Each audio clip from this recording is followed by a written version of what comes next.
ये जो दरारें आपको दिखाई दे रही है और ये पुल का कुछ हिस्सा यहाँ पर भी ढह गया है, ये भी एक चिंता का विषय बना हुआ है। ये जो आप दरारें दिखाई दे रही हैं आपको, ये वो दरारें हैं जहाँ से पुल नीचे बैठ गया है और यहाँ पर वो सरिये हैं, सरिये पर जो लगा हुआ लेंटर होता है वो नीचे गिर चुका है। स्थितियाँ बहुत है, यहाँ पर कैंप आ चुके हैं। आप इस स्थिति को देख सकते हैं कि यहाँ पर कितनी जर्जर स्थिति है। 5 साल अभी इसको नहीं हुए हैं, 5 साल में धराशायी हो गया। साथ में नीचे देखेंगे ये जो आपके घरों के लेंटरों में जो अगल के ऊपर से ये पानी रिसा है, पानी का रिसाव है और कुछ स्थितियाँ यहाँ की नीचे गिर गई हैं। हमारे जो अधिकारी हैं, इन लोगों के जो बच्चे हैं वो विदेश में पढ़ रहे हैं हमारा देश छोड़ के। इनके पास इतना पैसा कहाँ से आ रहा है? किसी भी आदमी ने इस मामले में अगर घोटाला भी किया होगा तो उस आदमी को इतनी तो समझ होगी कि यार ये चीजें मतलब कहाँ तक घोटाला किया जा सकता है, उसकी भी तो कोई लिमिट होगी।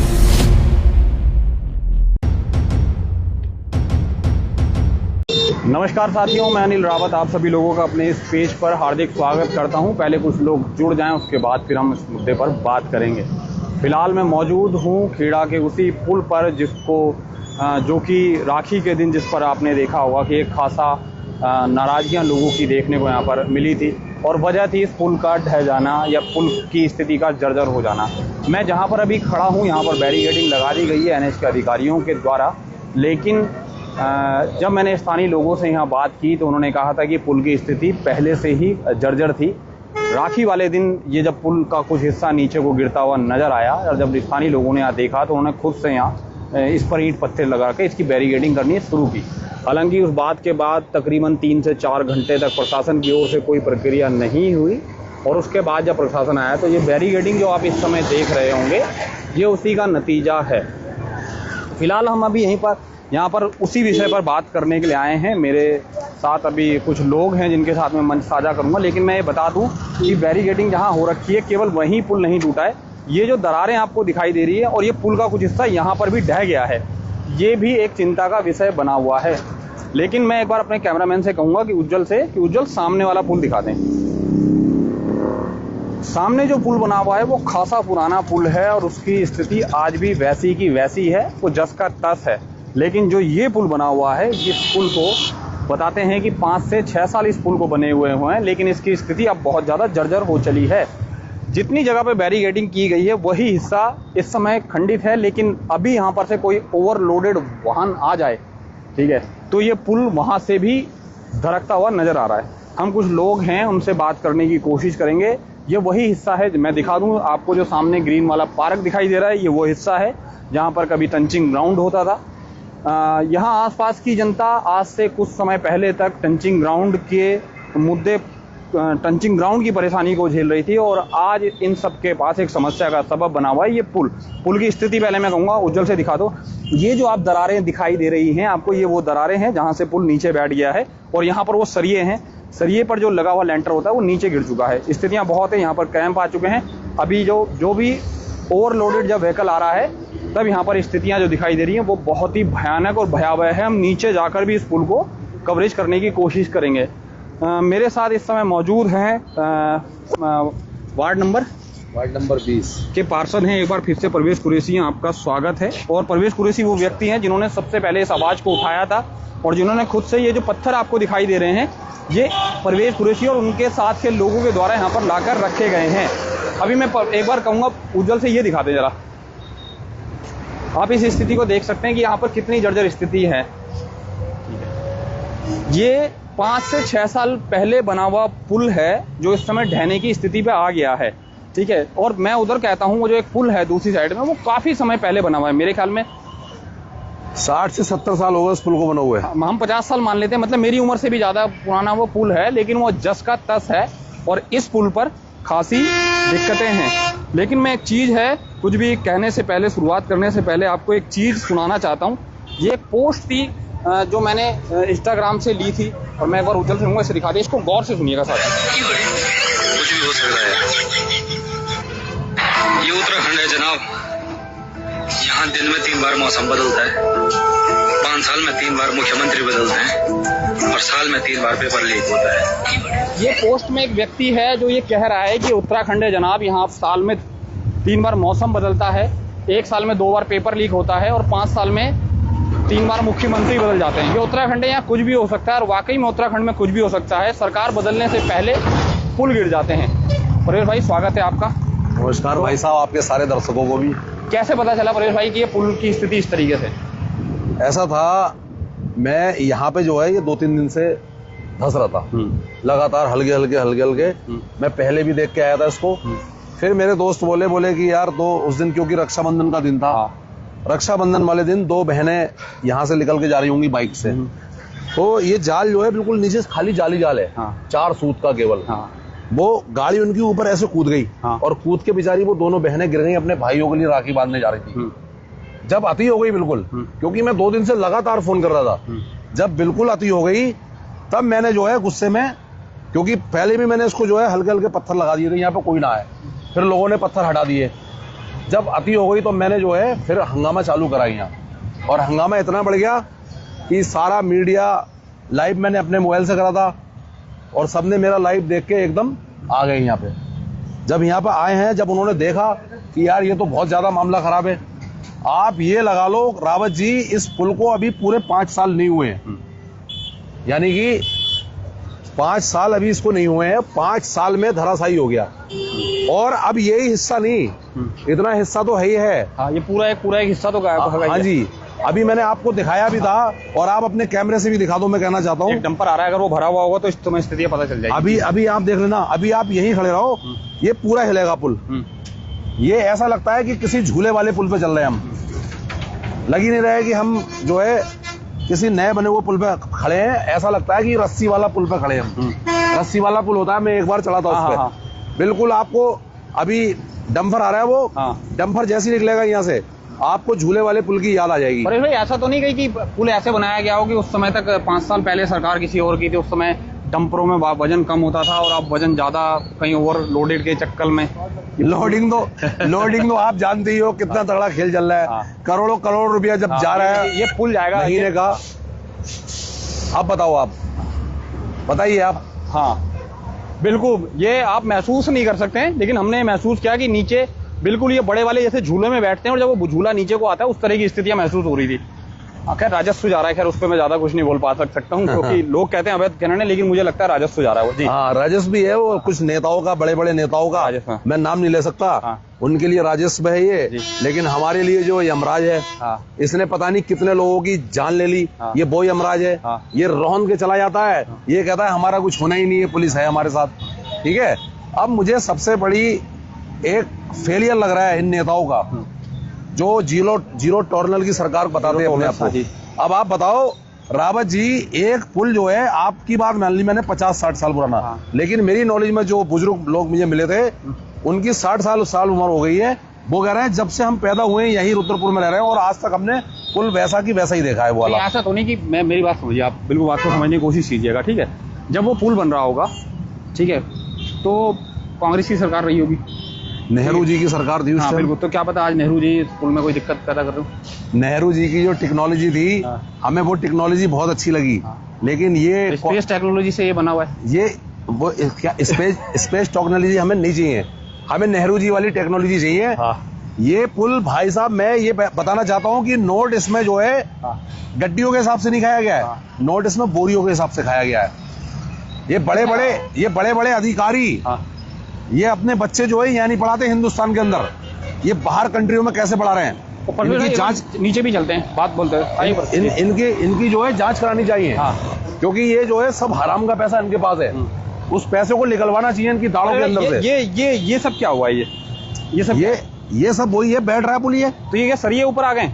सरिये ऊपर आ गए, और नीचे देखो आप जल के, चलिए नीचे देखो, नीचे और भयंकर सरिये हैं। वहां से निकल लो। साथियों, नीचे जाकर देखने की कोशिश करेंगे एक बार, फिर देखते हैं क्या होता है। जी बोलिए। हालात जो है बद से बदतर हैं। अभी जिस तरीके से जो है, अभी खरीद फरोख्त के लिए, किसी भी चीज के लिए नेताओं के पास पैसा हो जाता है, लेकिन इसकी जो गुणवत्ता है उसको देखने के लिए इनके पास टाइम नहीं है। परेश भाई, एक चीज बताओ मेरे को जी, कि मौजूदा समय में जिला पंचायत के चुनाव चल रहे हैं, लोग जिला पंचायत में खरीद फरोख्त चल रही है, जो नेता इतने खरीद फरोख्त के बाद नेता बनेगा, ठीक है, वो कैसे विकास कर पाएगा? ये हो तो रहा है विकास, देखो ये हो रहा है विकास, यहाँ जेसीबी चल रही है अभी जो है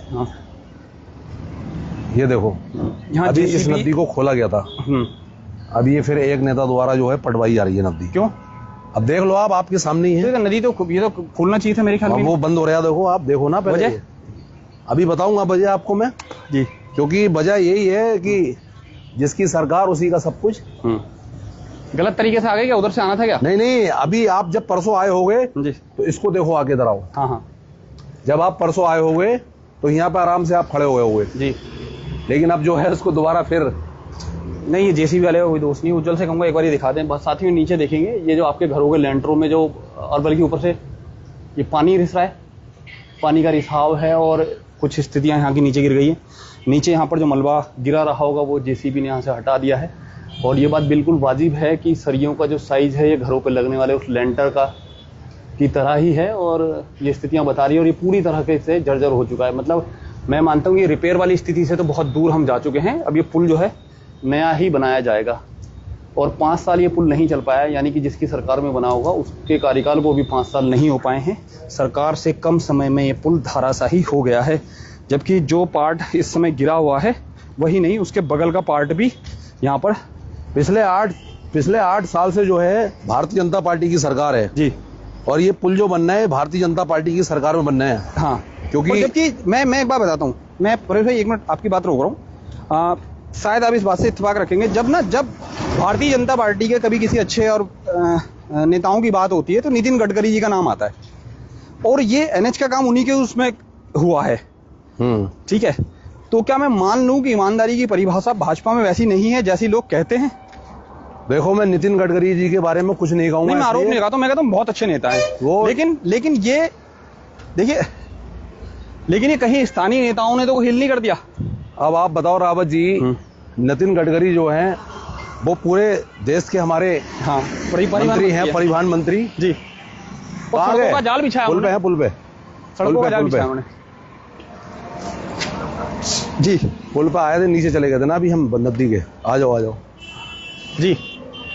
जो नितिन गडकरी जो हैं, मैं उनके बारे में कुछ नहीं कहूंगा क्योंकि मुझे अगर भारतीय जनता पार्टी में सबसे अच्छा अगर कोई नेता लगा तो वो नितिन गडकरी। मैंने इसीलिए उनका जिक्र करा परेश भाई, मैंने इसीलिए कराया कि सबसे ईमानदार नेता के कार्यकाल में उसकी कार्यशैली के प्रणाली के अंदर ये पुल आता है। अब देखो वो आता है, लेकिन ठीक है, अब जो है वो पूरे भारत के नेता हैं। हाँ, वो इस चीज को आगे थोड़ी चेक करेंगे कि भाई हाँ एग्जैक्ट क्या हो रहा है। मैंने वही बात कही है कि मैं कहना चाहता हूँ, क्या स्थानीय नेता जो होते हैं उनकी छवि पे पलीता लगा रहे हैं?